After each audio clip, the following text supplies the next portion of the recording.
নমস্কার, অমিত মুখার্জি বলছি। একটা মেয়ে ফোন করেছিল, আহ, মোটামুটি মধ্যবয়স্ক। তা মেয়েটা হাওড়ায় থাকে। তা আমাকে ফোন করে বলল পুরো ঘটনাটা। মোটামুটি সচ্ছল ফ্যামিলি, ভালো ফ্যামিলি, উচ্চ মধ্যবিত্ত, ভালো ব্যবসা ছিল ওদের। কিন্তু মুশকিল হলো ওর মেয়েটার খুবই সমস্যায় আছে। ওর বাবা প্রায় শয্যাশায়ী, এবং তার জন্যে ব্যবসা তো খুবই অবস্থা খারাপ, এবং প্রচুর খরচ হচ্ছে, এসব ব্যাপার। তো আমার কাছে আসবে মেয়েটা। কিন্তু ব্যাপারটা হচ্ছে, ও যেভাবে বলল, তাতে রাত্রিরে আমার কাছে অ্যাক্টিভেশনটা এলো। যেটা আসল ঘটনাটা হলো, মেয়েটা আমার কাছে আসেনি এখনো, কারণ ওকে আসতে দেবে না। এবার কি হয়েছে, অনেক মানুষ আছে যাদের নেগেটিভিটি আছে, তাদের পজিটিভিটির কাছে আসতে দেয় না। হ্যাঁ, কিছু পাড়ার মাস্তান দেখবেন আপনাদের ওপর মানে ঝামেলা করলো, অশান্তি করলো, তারপরে ওরা কিন্তু আড়ালে আবডালে দেখবে আপনি থানায় যাচ্ছেন কিনা। হ্যাঁ, এবং থানার দিকে যেতে দেবে না আপনাদের, এরকম একটা ব্যাপার। তো বেশিরভাগ স্ট্রং কালা জাদু করা হলে হয় কি, ওর বাবার যেটা হয়েছে, ওর বাবা কিন্তু খুব অ্যাক্টিভ ছিল, এবং যথেষ্ট অভাব কি বলে ওরা জানে না।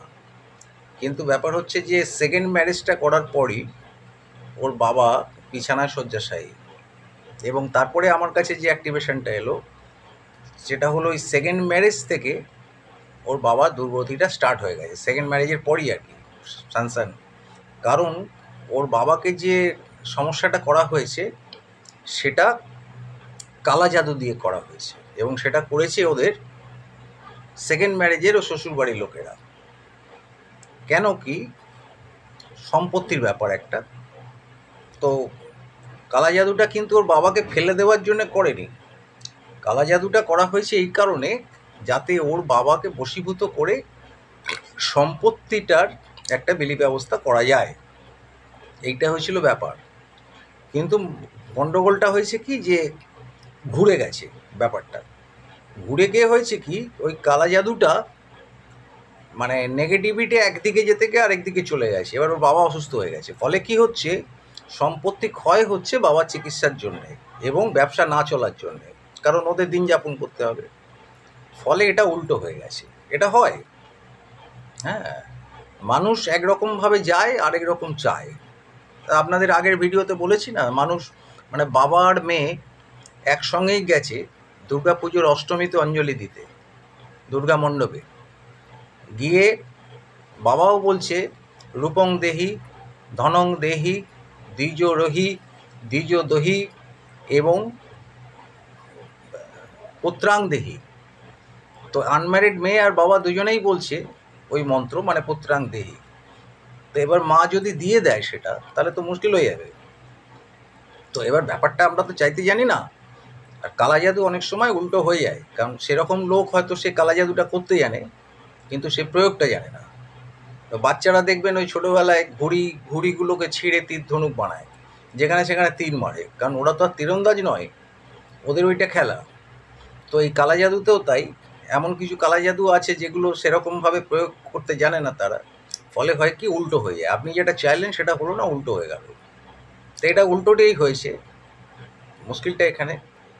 তো কিন্তু ব্যাপার হচ্ছে যে মেয়েটাকে কিন্তু এখনও আসতে দেয়নি আমার কাছে। আমি চিনিই না মেয়েটাকে, জাস্ট ফোনে কথা হয়েছে। তো আসতে দেবে না, এই কারণে দেবে না, নেগেটিভিটি হয় কি, এমন কিছু নেগেটিভিটি আছে, যেমন ভূত প্রেত দৈত্য দানব, এগুলোর মধ্যে সবথেকে আধ্যাত্মিক ক্ষমতা যেগুলো আছে, মানে স্ট্রং ক্ষমতা, সেটা হচ্ছে জিনের। জিনকে কিন্তু তাড়ানো খুব মুশকিল। একমাত্র মুসলিম মন্ত্রে হয়, হিন্দু মন্ত্রে খুব খুব মুশকিল, খুব মুশকিল তাড়ানো। কারণ জিন কি করে, আমাদের মানুষের মধ্যে যেমন সাধু, আধ্যাত্মিক একটা শক্তি থাকে সাধুদের, যারা পরিব্রাজক সাধু, তাদের যেমন আধ্যাত্মিক শক্তি থাকে, তো ফলে হয় কি, জিনদেরও সেটা আসে। জিনরা কিন্তু আধ্যাত্মিক শক্তি নিয়ে থাকে। ফলে হয় কি, এই জিনদের ক্ষেত্রে যদি আপনি তাড়াতে চান, একমাত্র মুসলিম মন্ত্র ছাড়া বা মুসলিম ট্রিটমেন্ট ছাড়া সম্ভব নয়। হিন্দু মতে খুব মুশকিল, আমি জানি আছে কি না জানি না। হ্যাঁ, ভূত প্রেত তাড়ানো যাবে, কিন্তু জিনকে তাড়ানো যাবে না, কারণ জিন ক্ষমতাবান।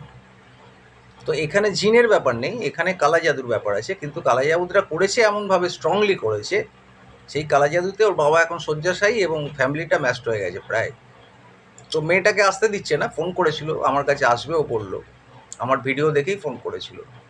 কিন্তু ব্যাপার হচ্ছে যে ওকে আসতে দেবে না, এই কারণে দেবে না যে আপনারা তো জানেন এবার কালা জাদু নেগেটিভিটি কীরকম শক্তিশালী হয়। ধরুন বাড়িতে বয়স্ক মহিলা আছে, ঠাকুমা দিদিমা, তারা বৃদ্ধাশ্রমে যাবে কি না সেই, বা বাড়ি থেকে তাড়িয়ে বৃদ্ধাশ্রমে তাদের দেয়া হবে কি না, সেইটা কিন্তু বাড়ির মুরব্বীরা ঠিক করে যে এই বয়স্ক মানুষটাকে বৃদ্ধাশ্রমে পাঠাবো, আমাদের আর পোষাচ্ছে না। কিন্তু সেই মানুষটাকে উত্ত্যক্ত করার জন্যে একটা 6 বছরের সন্তানই যথেষ্ট। মানে নাতি দেখবেন 6 বছর বয়স, সে ঠাকুমাকে উত্ত্যক্ত করছে সারাদিন, বা দাদুকে উত্ত্যক্ত করছে।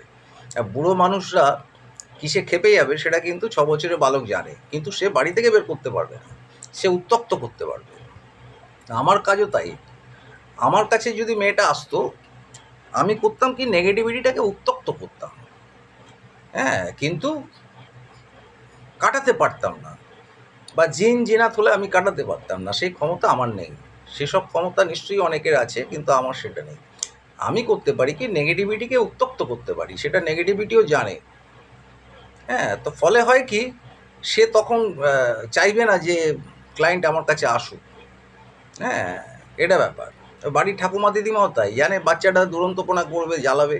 ওই মা বাবাকে বলে তুই বাবা নিয়ে যা, আমি রাখতে পারবো না, আমার সেই বয়সও নেই, শক্তিও নেই, আমি পারবো না বাবা, যা দুরন্ত বাচ্চা। এটাও তাই, মানে আমার কাছে আসতে দেবে না তাকে, কারণ ও জানে যে আমি তাড়াতে পারবো না। কারণ জিনরা কিন্তু জানে কার কি, বা কালা জাদু সেরকম কিছু হলে বা নেগেটিভিটি কিন্তু জানে পজিটিভিটির ক্ষমতা কতটা, কত পার্সেন্টেজ।